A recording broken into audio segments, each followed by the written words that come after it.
수만 명의 무리 가운데서 한 사람이 주님께 나와서 말합니다. 내 형에게 말해서 유산을 나누게 하소서. 이 말을 들은 주님은 그 사람에게 단호하게 대답했습니다. 14절 말씀을 보니까 이 사람아, 누가 나를 너희 재판장이나 물건 나누는 자로 세웠느냐. 그리고는 그 사람도 주변에 모인 사람들도 의식하지 못하고 있는 문제의 본질을 상기시킵니다. 상가 모든 탐심을 물리쳐라. 사람의 생명이 그 소유에 넉넉한 데 있지 아니하니라. 그 사람의 요구는 결국 숨기고 있는 탐심에서 비롯된 것이고, 그렇게 해서 얻은 소유로는 사람의 생명을 위해 얻을 게 아무것도 없다고 말씀하신 것입니다. 오늘 이 사람이 주님에게 그러하듯이 지금 세상이 교회나 그리스도인들에게 기대하고 요구하는 것도 똑같습니다. 자신들의 현실, 육신 문제를 해결해 주기를 기대하고 요구합니다. 주님이 이루시기 위해서 오신 하나님의 구원이나 영적인 것을 기대하거나 요구하지 않습니다. 전부 현실에 부닥친 문제, 그것들이 전부 자기 탐욕에서 비롯된 것인데도 불구하고 자기들의 기대에 맞추어서 들어주기를 아무 거리낌 없이 요구합니다. 뭐 세상 사람들이 교회 향해서 우리 보고 우리가 어떻게 구원을 얻을까 이렇게 묻고 요구하는 거 없다니까요. 왜 교회가 아무 정치적인 일에 가난한 사람들에게 이런 문제에 대해서 말하지 않고 있고 돕지 않고 있냐 이렇게 말하지, 왜 예수 그리스도를 믿어야 되는지, 내 영혼은 어디에 있는지 이런 거 묻지 않는다는 겁니다. 그런 세상을 향해서 주님은 문제의 근원이 어디서 오는지를 말합니다. 그 문제가 모두 더 많이 갖고자 하는 탐심에서 나온 것임을 지적했습니다. 사람들의 모든 갈등, 분쟁, 분노와 분노 같은 부정적인 감정은 전부 가진 것에 만족하지 못하고 더 가지려고 하는 탐심에서 나옵니다. 만약에 우리가 내 속에 숨겨져 있는 탐심만 버려도 온갖 복잡한 나쁜 감정은 순식간에 사라집니다. 내가 가지려고 안 하면은 마음의 분노나 마음의 갈등이 없어진다니까요. 사람의 생명, 그 생명과 함께 주어지는 행복이나 기쁨은 소유의 넉넉함에 나오는 것이 아닙니다. 주님께서 말씀하신 이야기 속에 사람으로서는 더 보탤 것이 없는 완전하고 완벽한 한 사람이 나옵니다. 16절부터 19절까지 말씀을 보면 이 사람은 어려운 상황을 해결하는 지혜를 가지고 있습니다. 한 해 농사를 했는데 소출이 엄청나게 많아졌어요. 이걸 다 어떻게 보관하고 어떻게 관리할까? 그때 생각한 겁니다. 기존에 있는 거 창고, 곡간 다 헐고 새로 짓자. 문제 해결하는 지혜를 가지고 있어요. 그뿐만 아니라 인생을 즐기고 살 수 있는 여유와 많은 재물을 가지고 있는 부자입니다. 게다가 이 사람은 인간이 육체만의 몸뚱어리가 아니라 영혼이 있다는 것을 알고 있습니다. 어떻게 보면 모든 면에서 완벽한 사람입니다. 그런데 주님은 이 사람을 보고 어리석은 자라 그랬습니다. 왜 그랬을까요? 그 사람은 영혼이 있다는 것은 알지만은 그 영혼을 자기 마음대로 할 수 있는 것으로 생각했습니다. 그래서 내 영혼아, 이렇게 쌓아둘 것이 없을 정도로 많은 것이 있으니 이제는 먹고 마시고 즐기자 그랬습니다. 영혼의 주인은 인간이 아닙니다. 영혼의 주인은 인간을 영적 존재로 창조하신 하나님이십니다. 그래서 하나님이 이 부자에게 말씀하시기를 오늘 밤 내 영혼을 도로 찾으리니, 그러면 네가 준비해놓은 이 모든 것이 누구 것 되겠느냐? 이 부자는 가진 것이 많다 보니 영혼까지도 제 마음대로 할 수 있는 자기 소유로 착각한 것입니다. 이 어리석은 부자에게는 하나님이 없었습니다. 전부 자기 것뿐이었습니다. 그의 생각에는 오직 하나, 자기 하나뿐이었습니다. 자기 재산, 자기 미래, 자기 쾌락을 위한 설계도만이 그의 영혼을 가득 채우고 있었습니다. 그에게는 하나님에 대한 생각이 1도 없었습니다. 이 부자는 모든 것 다 가졌으나 이 딱 한 가지를 가지지 못했습니다. 그 한 가지가 부족해서 가진 모든 것을 한꺼번에 잃은 사람입니다. 그 사람을 보고 주님이 이렇게 평가했습니다. 자기를 위하여 재물을 쌓아두고 하나님께 대하여 부유하지 못한 자가 이와 같으니라. 세상 것과 육신적인 것 그리고 재물에는 부유했지만은 하나님께 대하여 부유하지 못한 자는 이 세상에 너무 많습니다.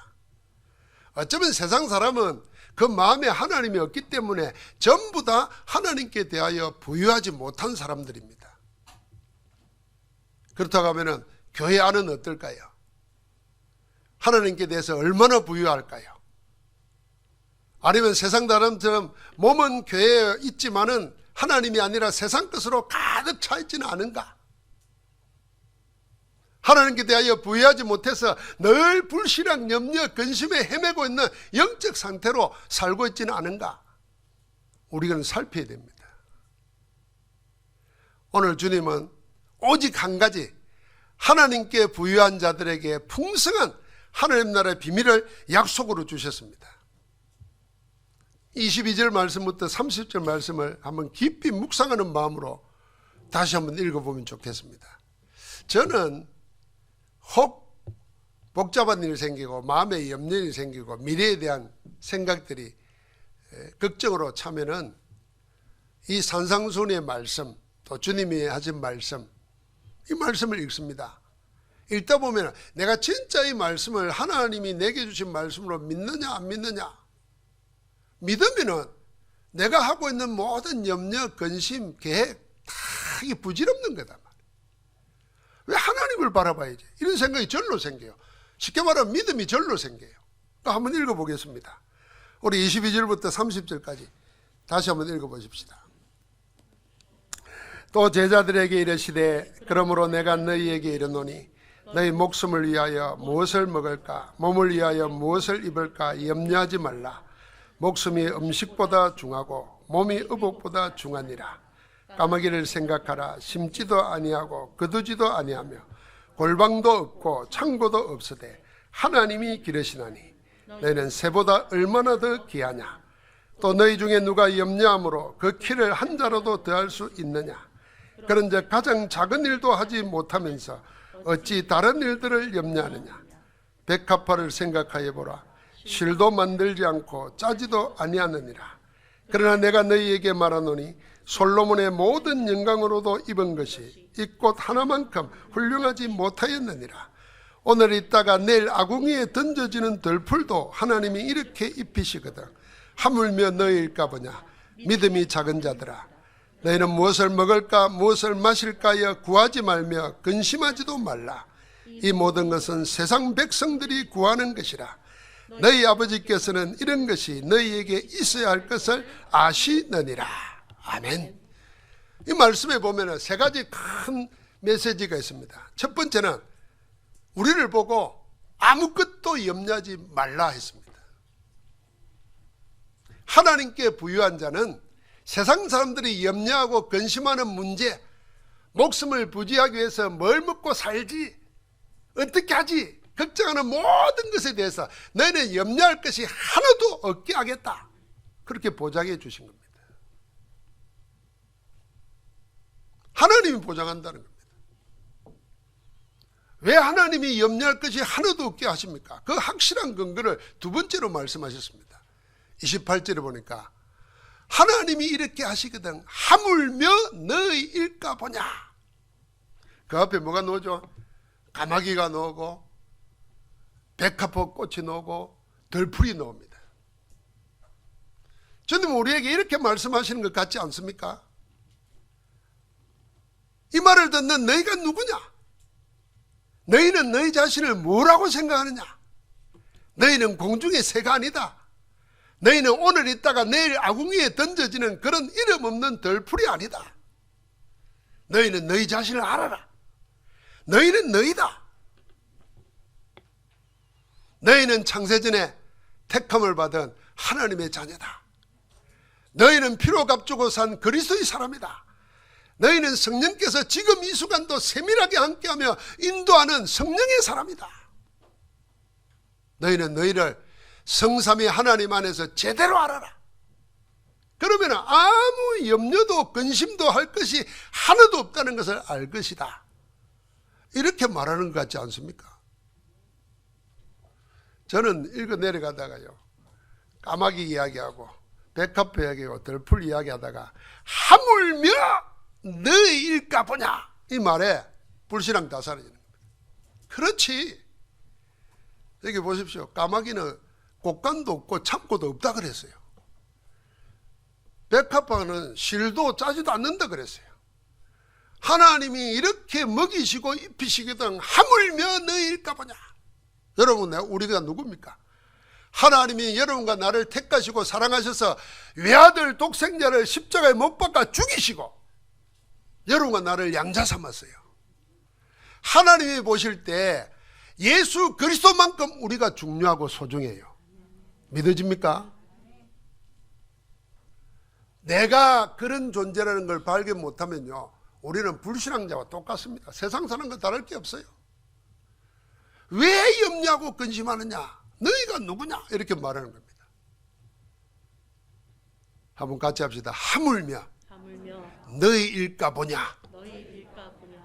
그 날마다 그 생각하세요. 염려하고 근심 생기거든. 야, 하물며 너희일까 보냐. 속이 다 시원해요. 불신앙 다 사라집니다. 뭐 벚꽃 피잖아요. 벚꽃 구경하러 가죠. 그 벚꽃 보고 막 꽃비가 내리니 뭐 벚꽃 엔딩 이런 거 하지 말고 하나님 앞에서 자기를 바라보면서, 야, 이 아름다운 하나님의 걸작품, 하나님의 성령이 내 안에 앉게 하시고 지금도 주님께서 나를 인도하시고 얼마나 아름다운가. What a wonderful day. 그게 나요. 이렇게 해야 돼요.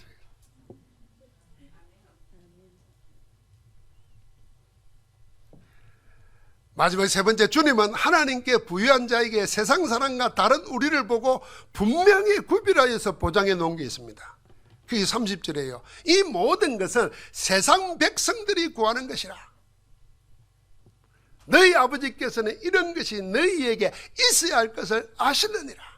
그렇습니다. 하나님은 여러분과 나에게 무엇이 있어야 할지, 언제 필요한지, 어떻게 해야 될지, 여러분과 나와 관계되는 모든 것을 일부분만 아는 게 아니라 전부 다 알고 계십니다. 다 아시는 하나님이시. 그래서 하나님의 자녀인 우리에게 다만 한 가지만 구하라 합니다. 세상 사람들처럼 뭘 먹을까, 뭘 입을까, 어떻게 하지, 어쩌면 좋아 이러지 말고 하나님께 부유한 너희는 한 가지만 구하라는 거예요. 그게 34절 말씀입니다. 다만 너희는 그의 나라, 하나님 나라를 구하라. 그리하면 이런 것들, 세상 사람들이 염려하고 근심하고 헤매고 있는 그런 것들 다 더하여 주시리라. 아멘. 세상 사람들이 구하는 것을 구하지 않고 주님께서 구하라고 하신 것을 구하는 그 사람이 바로 하나님께 부유한 자입니다. 근데 반대로 하나님께 부유하지 못하면요, 하나님이 구하라고 하는 것을 안 구하고 하나님이 구하지 말라고 한 것을 구합니다. 그게 세상 사람들이, 하나님 없는 사람들이. 하나님께 부유한 자는 하나님 나라 하나만을 오직으로 구합니다. 그 사람은 하나님 나라만을 구하는데도요, 세상에 없는 것이 없는 하나님이 더하여 주시는 풍성함이 늘 있습니다. 이상하죠? 나는 하나님 나라와 나는 하나님의 복음만 구하는데 하나님이 미리 아시고 내게 필요한 것을 다 줘요. 그래서 세상 사람 부러울 것이 없도록 만드십니다. 하나님은 그런 사람에게 그 나라, 당신의 나라를 주시기를 기뻐하신다 그랬어요. 적은 자여 두려워 말라. 그 나라를 너희에게 주시기를 하나님이 기뻐하신다 그랬어요. 그래서 그 나라를 구하는 숫자가 적어도 사탄 마귀 세상 적들이 둘러싸고 있어도 하나님은 그 나라를 적들에게 빼앗기지 않도록 우리를 지키시는 줄 믿습니다. 하나님 나라는 하나님께 대하여 부유한 자가 누리는 신분과 권세로 그 나라 일로 항상 넘치게 되어 있습니다. 그래서 주님은 우리에게 하나님께 대해서 부유하라 하십니다. 한번 같이 합시다. 하나님께 부유하자. 하나님께 부유하자.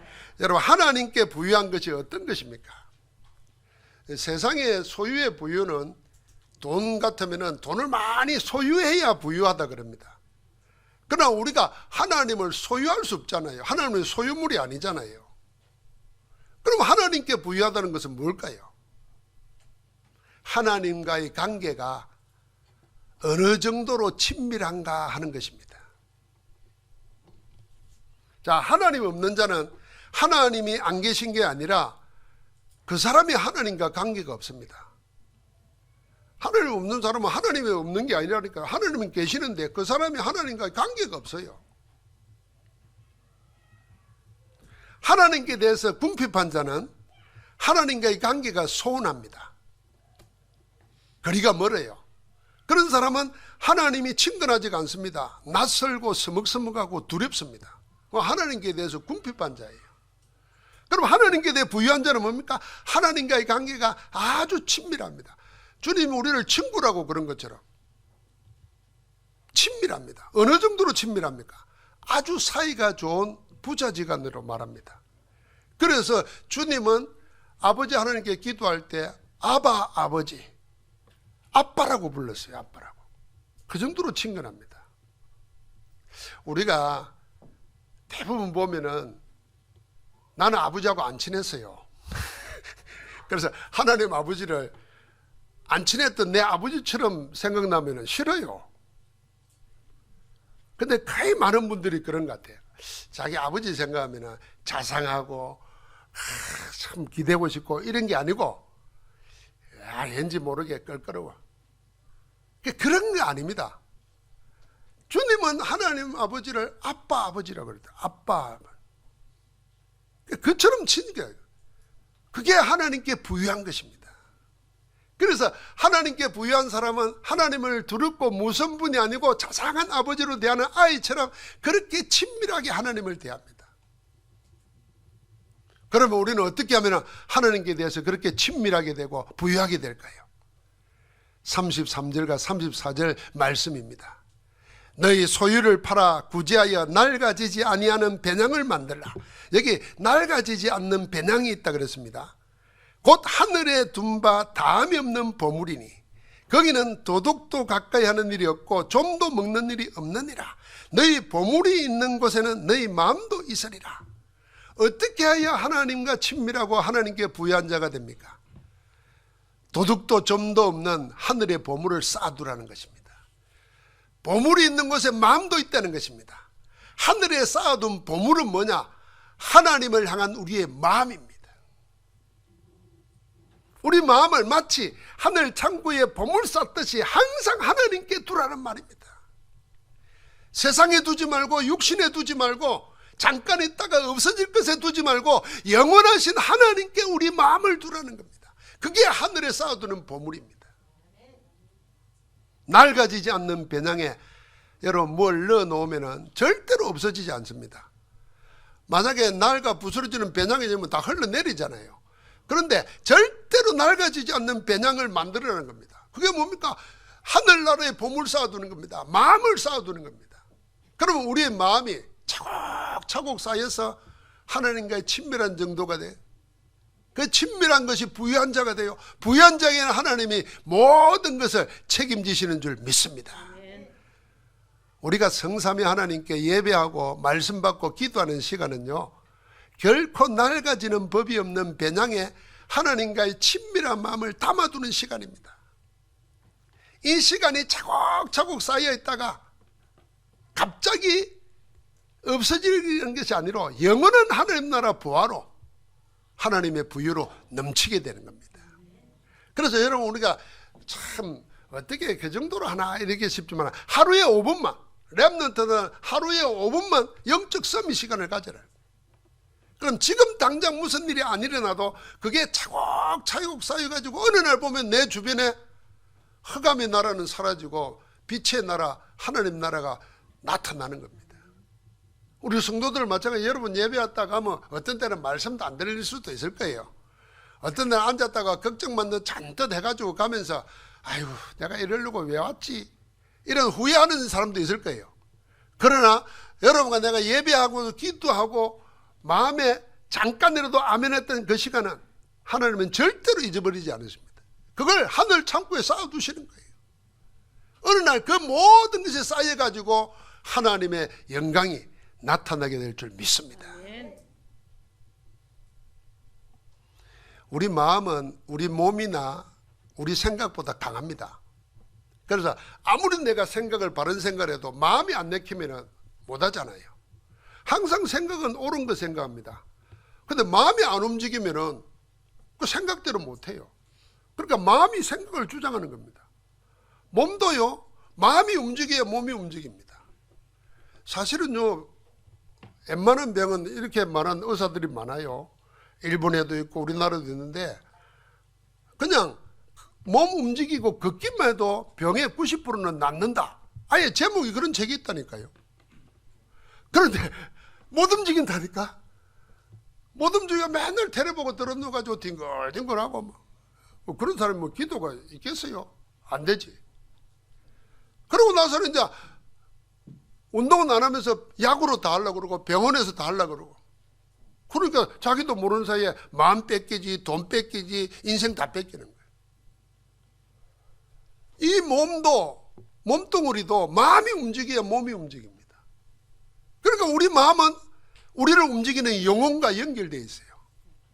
그래서 우리 마음을 하나님께 두면은 우리 영혼은 하나님으로 충만해지고 하나님께 부유한 자가 되는 겁니다.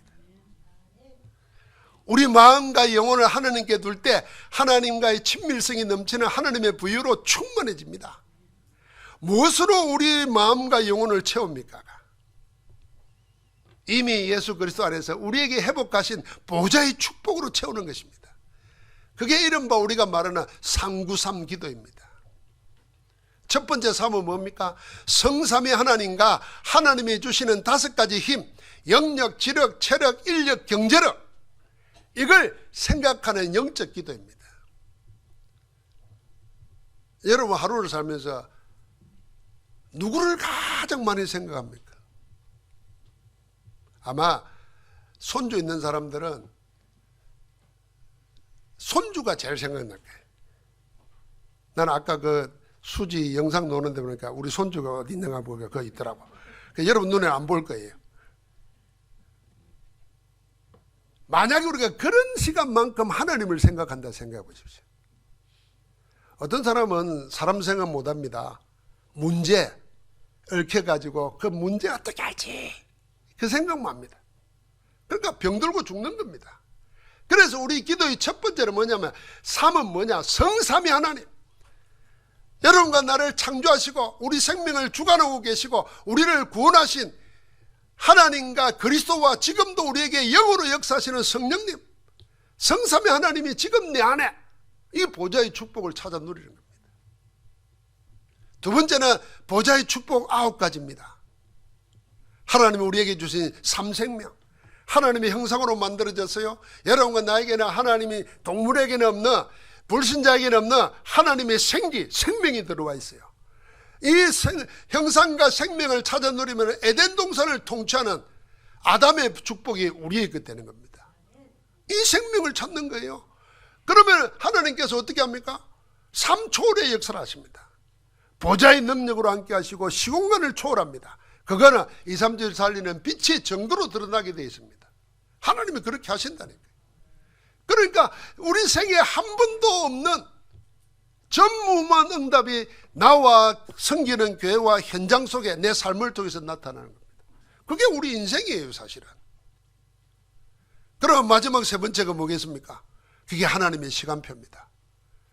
여러분과 내 개인이 70제자가 되고 그러면 현장에서 70현장을 살리고 70종족, 70나라를 살리는 세계화 시스템으로 하나님이 우리를 이끌어 가신다는 겁니다. 제가 이